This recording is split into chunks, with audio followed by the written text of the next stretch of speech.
તો મેટ્રો ટ્રેનના મુસાફરો માટે એક મહત્વના સમાચાર આવ્યા છે। હવે અમદાવાદથી ગાંધીનગર કરી શકાશે ડાયરેક્ટ મુસાફરી। જી હા, અમદાવાદથી ગાંધીનગર ડાયરેક્ટ મેટ્રો સુવિધાને મંજૂરી મળી ગઈ છે।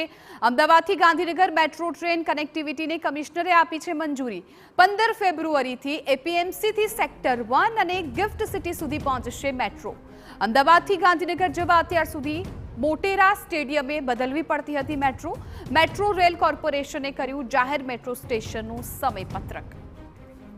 સંવાદદાતા રોનક વર્મા આ મામલે વધુ જાણકારી આપી રહ્યા છે। રોનક, ખાસ તો ગાંધીનગરના જે લોકો છે એમના માટે જો અમદાવાદ આવવું હોય તો હવે ખૂબ સરળ બની રહેશે ને અમદાવાદથી ગાંધીનગર જવું પણ એટલું સરળ બની રહેશે। ડાયરેક્ટ મેટ્રો ટ્રેનને મંજૂરી મળી ગઈ છે। બિલકુલ થી જિજ્ઞાસા, જે પ્રકારે અમદાવાદમાં 2 ફેઝમાં જે મેટ્રો ટ્રેનની કામગીરી ચાલી, આ ઉપરાંત હવે જે ગાંધીનગરની કનેક્ટિવિટી વધારવામાં આવી ત્યારે અત્યાર સુધી જે કાર્યવાહી થતી હતી જેમાં મેટ્રો ટ્રેનમાં બેસવા માટે અલગ અલગ જગ્યાએથી જે ટ્રેનમાં બેસતા હતા અને ત્યારબાદ જરૂર જણાય જે ઓલ્ડ હાઈકોર્ટ છે ત્યાં અને ત્યારબાદ મોટેરા સ્ટેશને જે ટ્રેન છે તે બદલવી પડતી હતી અને મોટેરા સ્ટેશનની ટ્રેન બદલ્યા બાદ તે પછી ગાંધીનગર તરફ આગળ વધતી હતી। પરંતુ થોડા સમય પહેલા જ જે મેટ્રો રેલ વિભાગ છે તેમના તરફથી એક જાહેરાત કરવામાં આવી છે કે હવે જે અમદાવાદ અને ગાંધીનગર વચ્ચે ડાયરેક્ટ કનેક્ટિવિટી છે તેને સેફ્ટી કમિશનર છે તેના દ્વારા મંજૂરી આપી દેવામાં આવી છે।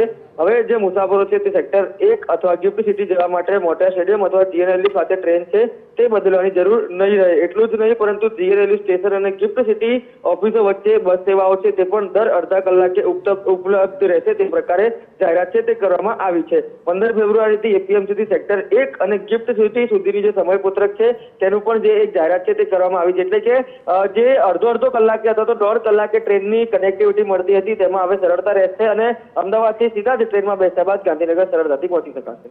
બિલકુલ રોનક, આભાર સમગ્ર માહિતી બદલ। તો અમદાવાદથી ગાંધીનગરની મુસાફરી હવે કરવી સરળ બની રહેશે। 15 ફેબ્રુઆરીથી એપીએમસીથી સેક્ટર 1 અને ગિફ્ટ સિટી સુધી મેટ્રો પહોંચશે।